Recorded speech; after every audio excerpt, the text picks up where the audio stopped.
सिखाव फिन आरोबाव मोसौ सिखाव हमदों।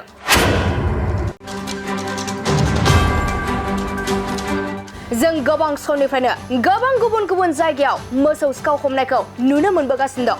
नाथाय मोसौ सिखावफोरा हमजाब्लाबो मोसौ खावनायखौ दासिमबो बन्द खालामाखै। थिग बेबादिनो दिनैबो AS25FC2870 नम्बरनि गंसे अट' भेनाव खावना लाबोनाय मोसौ हमनो हादों।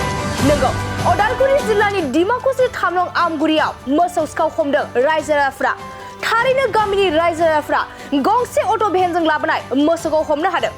मोनथिनो मोननाय बायदिब्ला उदालगुरि जिल्लानि डिमाकुसि 3 नं आमगुरियाव दिनै फुंनि 5 रिंगायाव गंसे अट' भेनजों खावना लाबोनाय मोसौखौ रायजोफोरा हमदों।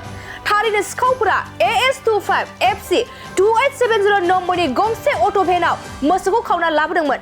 नाथाय सिखावनि खाफाला गाज्रि, लामा ससेयावनो रायजो राजाफोरजों हमजायो आरो मोसौ सिखावफोरा लामा ससेयावनो हमजाना गारि आरो मोसौखौ गारना खारखुमायो। लोगोसे मोसौ खावना लाबोनाय सिखावनि AS25FC2870 नम्बरनि गंसे अट' भेना बिश्वनाथ मण्डलि होनना मिथिनाय जादों।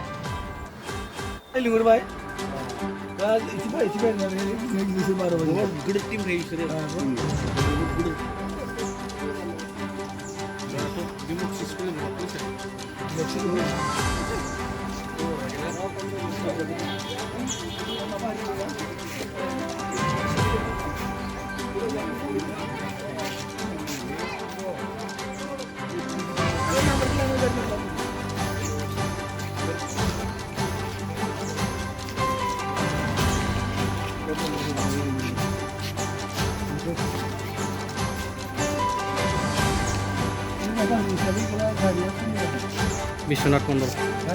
বিশ্বনাথ মণ্ডল।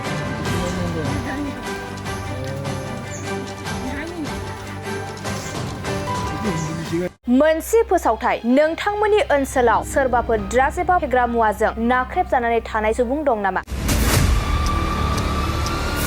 जुदि नोंथांमोननि ओनसोलाव सोरबाफोर ड्राग्स एबा फेग्रा मुवाजों नाख्रेबजानानै थानाय सुबुं दं, अब्ला नोंथांमोननि थाखाय मोनसे मोजां खौरां। ड्राग्स एबा फेग्रा मुवाजों नाख्रेबजानानै थानाय सुबुंफोरखौ फाहामथाय होनो थाखाय नोंथांमोननि गेजेराव लानानै फैदों मोनसे रिभाइभ रिहाबिलिटेसन सेन्टार। जुदि नोंथांनि नखराव आरो नोंथांनि ओनसोलाव सोरबाफोर ड्राग्स एबा फेग्रा मुवाजों नाख्रेबजानानै दं, अब्ला नोंथाङा रिभाइभ रिहाबिलिटेसन सेन्टाराव फाहामथाय होफैनो हागोन। मंगलदै 1 नं बामुनपारा दरंआव थानाय रिभाइभ रिहाबिलिटेसन सेन्टाराव नोंथाङा ड्राग्स एबा फेग्रा मुवाजों गोदोसोनानै थानाय सुबुंफोरखौ फाहामथाय होफैनो हागोन। नोंथाङा नोंथांनि ओनसोलनि फेग्रा मुवाजों गोदोनानै थानाय सुबुंफोरखौ बे रिभाइभ रिहाबिलिटेसन सेन्टाराव फाहामथाय होनानै सासे राफोद आरो मोजां सुबुं खालामनो हागोन। गोबां बाथ्रा मिथिबावनो थाखाय नोंथाङा 9859262926 60030927006 नैबे होनाय जानबुं नम्बराव खौरां लानो हागोन।